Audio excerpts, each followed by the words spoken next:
tema de la confiabilidad de la Biblia se puede abordar desde muchos ángulos, desde la corroboración arqueológica que encontramos en el Nuevo Testamento con los nuevos descubrimientos que cada día se realizan en Tierra Santa y en otras zonas.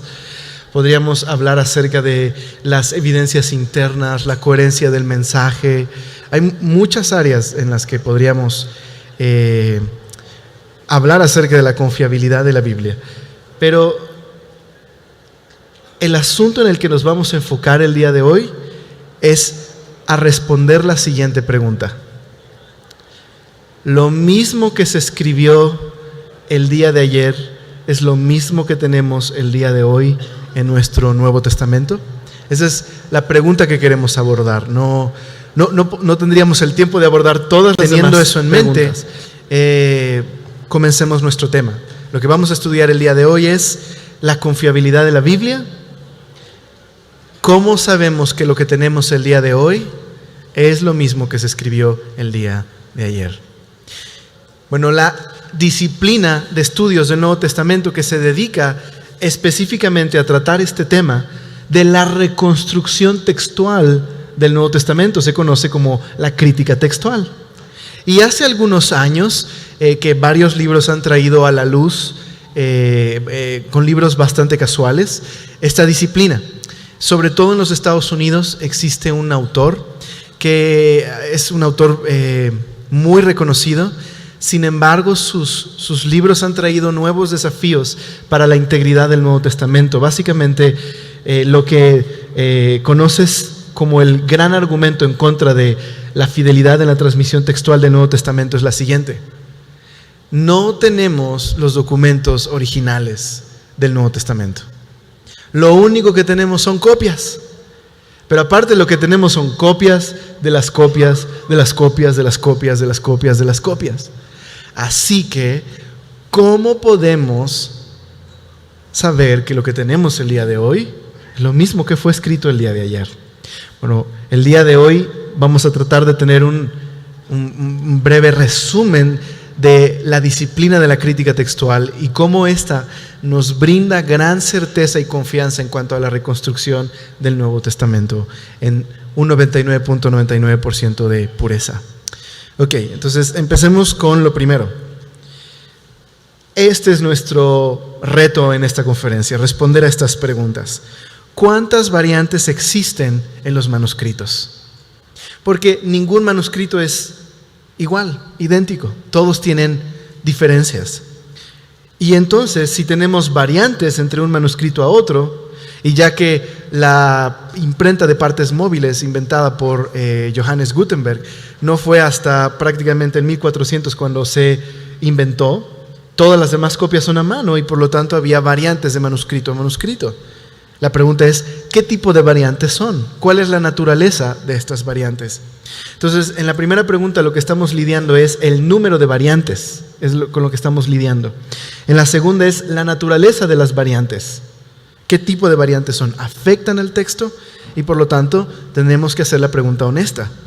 ¿Qué creencias teológicas dependen de esas variantes? ¿Y la esencia de la fe cristiana ha sido cambiada por los escribas? Quisiera tratar de reivindicar el día de hoy a los escribas porque les echan la culpa de todo. A Constantino, a San Agustín y a los escribas, ellos tienen la culpa de todos los errores en la Biblia y en la fe cristiana. Pero quisiera decirte que muchas familias que se dedicaban a la tarea escribal veían esta tarea como sagrada. Incluso lo vemos a lo largo de los siglos y es muy interesante. Así que, ¿qué esencia de la fe cristiana ha sido cambiada? Vamos a discutir dos cosas el día de hoy. Número uno, el material del Nuevo Testamento. ¿Qué material tenemos? ¿Cuáles son las fechas de esos materiales del Nuevo Testamento? ¿Y cómo se compararían a cualquier otro material de la literatura grecorromana de la época? Entonces, el material del Nuevo Testamento. Bueno, aquí les va una primera definición. Las definiciones son buenas. Nos ayudan a entender qué es lo que estamos tratando. Yo les dije que la disciplina de estudios del Nuevo Testamento que se dedica a reconstruir el texto del Nuevo Testamento se llama crítica textual. Creo que sería entonces bueno ser precisos y definir qué es la crítica textual. Bueno, el estudio o la disciplina de la crítica textual es la siguiente. Es el estudio de las copias de cualquier documento cuyos autógrafos, ¿cuáles son los autógrafos? Los originales. En el momento en que un autor termina de escribir una carta y la envía, eso es un autógrafo. No, dice, es el estudio de cualquier documento cuyos autógrafos u originales son desconocidos o no existentes, con el propósito primario de determinar la redacción original. Entonces, el día de hoy nos han sobrevivido varias obras clásicas del primer siglo, pero no tenemos los autógrafos. Así como en el Nuevo Testamento no tenemos los autógrafos, no tenemos autógrafos de prácticamente ningún documento del primer siglo. La crítica textual es una disciplina que se encarga de reconstruir la redacción original. Lo hace a través de las múltiples copias que nos han llegado hasta el día de hoy. Copias en el idioma original o en otras traducciones y comentarios de esas copias de otros autores a través de un estudio de la evidencia externa, todos los manuscritos que pueda haber y comentarios acerca de cierto texto y toda la evidencia interna, el mismo texto, entonces pues, se puede determinar a un cierto grado de mucha certeza la redacción original. Así que, en pocas palabras, la crítica textual es buena, es importante. ¿Por qué razón necesitamos de la crítica textual el día de hoy? Pues pues porque los autógrafos no existen. Si tuviéramos los originales, no existiría la disciplina, por lo menos en el Nuevo Testamento, llamada crítica textual. ¿Por qué? Pues vas al original y lo lees. Pero no tenemos los originales. Repito, como de ninguna obra clásica prácticamente del siglo I. Número 2, la crítica textual es necesaria porque todas las copias son diferentes. Ninguna copia es idéntica. Por lo menos hay 8 variantes entre cada capítulo de copia a copia. Así que los manuscritos más cercanos, los manuscritos que podríamos llamar cercanos en cuanto a intervalo de tiempo, no están de acuerdo siquiera en 8 versículos en cada capítulo. Ahora, yo sé que al decir esto suena, ¿y entonces cómo podemos saber lo que dice el Nuevo Testamento? Bueno, es que no es todo lo que hay que decir acerca de un manuscrito, pero estamos poniendo las bases de por qué es necesaria la crítica textual. Y número 3, pues ningún manuscrito es igual, básicamente. Si tuviéramos 2 manuscritos idénticos, no necesitaríamos de la crítica textual, sería innecesaria. La necesitamos precisamente porque no tenemos los autógrafos y porque ningún manuscrito es idéntico. Entonces, esa es la importancia de la crítica textual. Entonces, recordemos que es crítica textual. Es el estudio de las copias de cualquier documento cuyos originales no existen o son desconocidos y tiene un propósito primario: determinar la redacción original. Ahora, el profesor Daniel Wallace, que es experto en esta disciplina, dice que el día de hoy de pronto se ha querido cambiar el propósito primario de la crítica textual para determinar más bien quiénes fueron los autores del Nuevo Testamento, con qué intención escribieron el Nuevo Testamento. Pero principalmente la crítica textual, nos comenta el profesor Daniel Wallace, es esta: determinar la redacción original. Eso es lo que más nos interesa en cuanto a la reconstrucción de un texto antiguo. ¿Okay? Pasemos a lo siguiente.